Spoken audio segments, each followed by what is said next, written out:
자, 오늘 우리 문화와 윤리에 대해서 배워보도록 하겠습니다. 자, 특히 오늘 배울 것은 의식주의와 윤리에 대해서 한번 배워보도록 할게요. 자, 오늘 학습 목표는 우리 의식주 있잖아. 자, 의식주하고 윤리적인 의미가 어떤 관련이 있는지 한번 알아보도록 하겠습니다. 자, 우리가 의식주는 입고, 그리고 식은 먹고, 주는 우리 자는 거잖아. 자, 이게 윤리적으로 또 어떤 의미가 있는지 한번 알아보겠습니다. 자, 여기 먼저 우리 의복과 관련된 윤리적인 의미에 대해서 알아볼게. 요 밑에 보면은 세 사람이 있다 맞지? 자, 여기는 지디고 여기는 준호. 자, 여기는 보니까 외국인인데, 자, 지금 세 사람이 지금 옷이 다르다 맞지? 여기는 좀 자유로운 복장, 여기는 좀 심플하지만 좀 깔끔한 복장, 여기는 좀 세련됐다 맞지? 그래서 옷이라는 게 어때? 단순히 입는 것을 떠나서 자신의 어떤 개성과 이런 가치관을 나타내 보인다는 거지. 자, 여기 GD는 좀 자유롭잖아. 여기는 좀 심플하지만 좀 큐티하고, 여기는 좀 세련되고. 그래서 의복이라는 게 윤리적으로 자신의 가치관을 보여준다고 볼 수 있겠습니다. 그리고 또 의복이라는 것은 예의가 있냐 없냐에 대한 사회적인 기준을 또 반영한다 보면 되겠다. 우리가 제사를 지낼 때 빨간 넥타이에 빨간 와이셔츠, 또 빨간 바지에 빨간 양말 신고 이제 제사를 지내면 어떻게 될까? 큰아버지가 내쫓겠지 맞지? 그리고 뒤에서 참 예의가 없다고 얘기할 거야 맞지? 그래서 옷이라는 건 단순히 또 입는 걸 떠나서 그 사람이 예의가 있냐 없냐에 대한 어떤 사회적인 기준을 반영한다는 거지. 그래서 우리는 옷을 입을 때 타임, 시간, P, 플레이스, 장소, 또 O, occasion, 이제 상황에 맞는 옷을 입어야겠다. 자, 여기 보면 이제 하객 룩인데 요 밑에 옷이 어때? 참 잘 입었지. 되게 깔끔하면서도 튀지 않고. 이제 우리가 결혼식 할 때 주로 신랑과 신부들이 이렇게 좀 어때? 주인공이기 때문에 신랑과 신부가 이렇게 스포트라이트를 받아야 된단 말이야. 그래서 하객들은 좀 튀지 않으면서 좀 깔끔한 옷으로 이제 입으면 좋겠지 맞지? 근데 만약에 이런 결혼식장에 이렇게 이 이름 뭐지? 갑자기 생각이 안 나네. 그럼 너 이렇게 화려하게 입으면 어떻게 되겠니? 지금 되게 멋있긴 멋있는데 이제 결혼식장에서 이렇게 입으면은 좀 민폐가 될 수 있겠지. 그래서 우리가 옷이라는 게 그런 예의가 맞는 옷을 또 잘 입는 것도 필요하겠다. 자, 옷에 대한 윤리적인 의미에 대해서 알아봤고, 그러면은 옷과 관련된 이제 윤리적인 쟁점이 뭐냐? 쟁점이란 그 찬성과 반대가 있다는 거거든.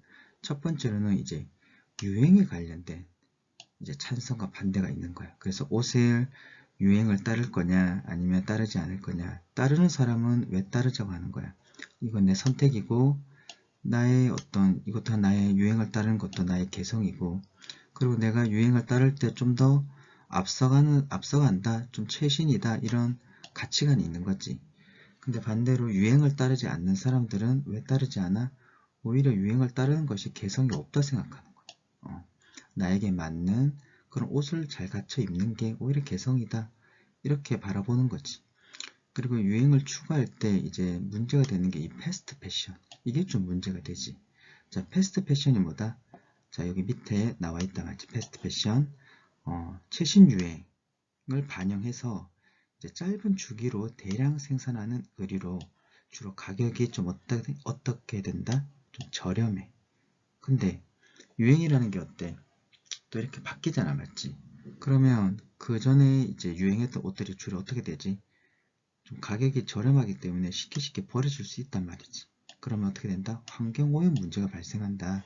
자, 이런 패스트 패션으로 하루 259톤, 그리고 유독가스 배출, 그리고 지하수 오염 이런 문제들이 발생해서 자, 이런 유행을 추구할 때 이런 패스트 패션으로 인해서 생태계 파괴가 또 문제가 된다.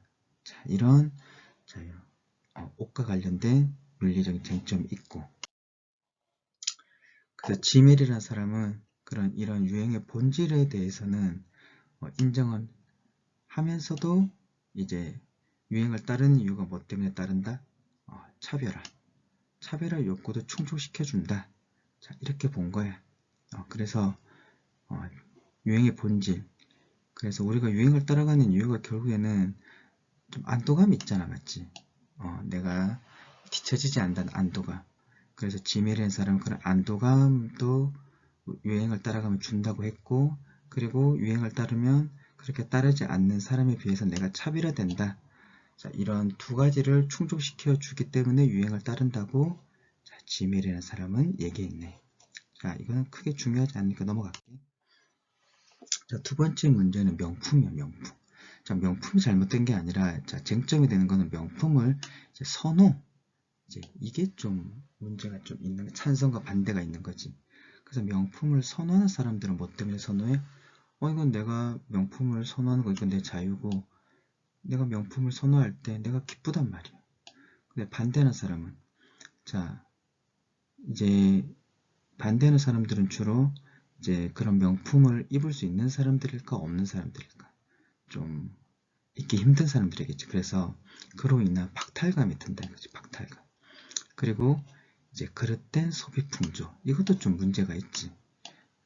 그래서 만약에 한 달에 1억 버는 사람이 명품을 이제 몇백만짜리 옷을 입는 게 큰 문제가 될까? 쌤은 크게 문제가 되지는 않을 것 같아. 그런데 좀 문제는 뭐냐? 내가 한 달에 50만원 버는데 한 몇백만원짜리 옷을 입으려고 해. 자, 이런 명품의 선호가 결국 이런 자신에게 맞지 않는 소비 풍조를 언제든지 일으킬 수 있다는 거지. 그래서 명품 선호에 대해서 반대를 한다고 보면 되겠다. 여기 구찌, 샤넬, 프라다, 나머지 상표는 쌤도 잘 모르겠다. 자, 그래서 이런 의류와 관련된 명품 선호, 그리고 자, 위에서 봤던 유행 추구, 이런 것들이 쟁점이 있을 수 있겠다. 그 다음 음식과 관련된 윤리적인 의미는 무엇이 있을까? 음식은 우리 이제 생명과 관련이 있지. 생명과 관련이 있고, 그리고 도덕과 관련이 있고. 자, 도덕은 갑자기 뭐 관련이 있을까? 그래서 우리가 이제 이거는 이제 예를 들어서 중국산 고춧가루를 뭘로 파는 거야? 국산 고춧가루를 팔거나 미국산 소고기를 뭘로 판다? 한우로 파는 거지. 그래서 음식과 관련해서 이제 양심을 이제 뭔가 어기고 이제 거짓말로 돈을 벌기 위해서 양심을 어기는 이런 도덕성과 관련이 있겠다. 그리고 음식으로 인한 쓰레기가 나오기 때문에 이런 생태계하고도 분명 관련이 있겠지. 그리고 이제 절제와도 관련이 있겠다. 그래서 우리가 저번에도 얘기했지만 게임이 잘못일까? 게임이 잘못이 아니라 게임을 절제하지 못하고 중독되는 게 잘못이라고 그랬지. 음식도 마찬가지야. 먹고 마시고 이런 거는 즐거운 일이잖아. 그게 잘못된 게 아니라 음식에 대해서 너무 무절제하고 과식하고 자, 이렇게 하면은 이제 몸에 문제가 생길 수 있잖아. 그래서 음식과 관련해서 자, 이런 절제하는 거, 자, 이런 절제하는 게 꼭 필요하기 때문에 자, 이런 절제된 식습관, 자, 이런 것들도 자, 음식과 관련된 윤리적인 의미로 볼 수 있겠다. 자, 음식과 관련된 좀 윤리적인 문제로는 자, 식품의 안정, 그리고 환경, 그 다음에 동물 복지, 인간을 위해서 동물들이 많이 희생당하기 때문에 이런 동물 복지 같은 윤리적인 문제가 있을 수 있겠다. 자, 이렇게 보면 되겠네. 자, 이런 해결 방안은, 자, 음식 관련된 해결 방안은 좀 더 생태계를 고려한 음식 문화가 좀 더 많이 필요하겠다. 그래서 우리 로컬 푸드 운동, 자, 슬로우 푸드 운동, 푸드 마일리지. 자, 로컬 푸드는 어떻게 하자는 거야? 가능한 장거리 운송 거치지 않고 자, 지역 농산물, 가까운 곳에 있는 지역 농산물을 먹어서 탄소 배출을 줄이자. 슬로우 푸드는 이건 패스트푸드 반대다, 맞지? 그래서 가능한 가공하지 말고 전통적인 방식으로 만든 음식을 섭취하자. 푸드 마일리지는 푸드는 음식이고 마일리지는 이제 거리니까 자, 우리 식탁에 오는 음식을 어떻게 하자는 거야? 가능한 거리를 좀 줄이자. 자, 이런 운동을 통해서 우리가 음식과 관련된 그런 해결을 해 나가자. 자, 이런 의미고, 자, 사회적으로는 우리가 계속 제도가 좀 보완돼야겠다. 자, 이렇게 보면 되겠다. 자, 오늘 제일 중요한 건 주거야, 주거. 자, 우리가 주거와 관련된 윤리적인 의미는 어떤 게 있을까? 주거. 주거는 자, 우리가 집에 왜 가는 거야? 우리 학교 수업 마치면 집에 가잖아. 집에 왜 가? 가장 안정감이 주고 쉴 수 있고, 그리고 가족들과의 유대감, 그리고 이제 주변 여러 또 동네의 이제 소속감. 어쨌든 이 집이라는 곳은 행복의 터전이라는 거지. 자, 이런 의미가 있는데, 자, 윤리적인 문제로 인해서 가장 많이 일어나는 문제는 자, 폐쇄성으로 인한 뭐다? 소통이 지금 여기 들어가야 되는데 여기 좀 밖으로 나와 있네. 자, 소통의 단절이다. 우리 요새 주로 이제 공동주택이라는 건 아파트지, 아파트. 그러니까 아파트 문을 닫으면 위아래가 안 보이잖아, 맞지? 그로 인하여 소통이 안 되니까 어떻게 돼? 층간소음 이런 문제가 발생한다는 거지. 왜? 내가 이렇게 밤에 막 세탁기도 돌리고 뭐 이렇게 떠들고 다녀도 밑에 사람이 느끼는 고통을 잘 모른단 말이야. 이런 폐쇄성 때문에. 자, 그래서 자, 이런 층간소음 같은 문제가 발생하겠다. 그리고 이런 젠트리피케이션. 자, 요새는 그 주거가 단순히 사는 곳이 아니라 자, 집이 뭐의 대상이지? 자, 투자의 대상으로 되고 있다, 맞지? 그래서 저번 신문 보니까 한 사람이 최대 한 500채까지 한 500, 600채까지 가진 사람이 있는 거 봤거든. 그래서 이렇게 집이 거주를 위해서 필요하지도 않으면서 집을 가지고 있단 말이야. 그래 되면 어떻게 돼? 집값이 오르게 되고 진짜 필요한 사람은 집을 가져 못 가져. 못 가진다는 말이지. 그래서 이런 불평등한 문제도 발생한다. 자, 여기 지금 젠트리피케이션. 자, 이게 무슨 말이냐? 자, 원래는 이제 저소득층 중심이었던 도심. 그러니까 이제 낙후된 도심이 어떻게 된 거야? 갑자기 개발 지역으로 바뀌는 거야. 그러면 어떻게 돼? 잘 사는 중산층 계층이 유입이 돼. 그러면 얘들 유입되면은 좋은 것 같지만 무슨 문제가 발생할까? 이들이 이제 갑자기 임대료를 높인단 말이야. 그럼 임대료를 높이면 어떻게 돼? 기존에 가난했던 그 저소득층 중심의 사람들이 이제 밀려나는 거지. 자, 이런 이제 안타까운 일들이 벌어지는데 이것을 뭐라 한다? 젠트리피케이션이라고 한다. 자, 이런 이제 거주에 대한 불평등 이런 문제도 우리가 윤리적으로 발생할 수 있겠다. 그리고 요새는 너무 이제 가까이 사니까 어떤 일이 발생해? 서로 이렇게 막 보이잖아. 그 삶의 질이 떨어진다. 자, 이런 문제도 발생하겠다. 자, 오늘 본로브가 제일 중요해. 자, 별표 3개.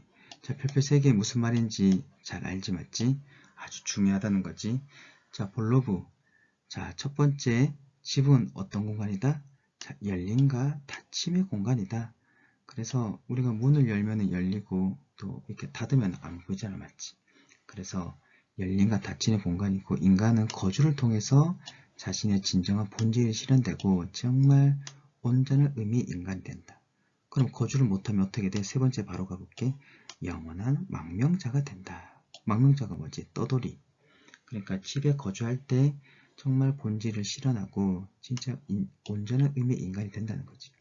그리고 두 번째, 집과의 무슨 관계? 내적인 관계를 맺는 게 중요하다. 아까 전에 얘기했던 그런 소속감, 또 이제 유대감. 그리고 집은 내부 세계와 외부 세계로 분리돼서 자, 거주를 통해 우리는 외부의 위협에서 벗어나 진정 안정을 누리고, 그리고 거주는 그냥 주어지는 것이 아니라 뭐가 필요하다? 각별한 노력을 통해 이루어진다. 자, 오늘 이게 제일 중요하다. 알았지? 자, 뒤에 거는 여러분이 한번 읽어보고 오늘 수업 여기까지 하겠습니다. 수고하셨습니다.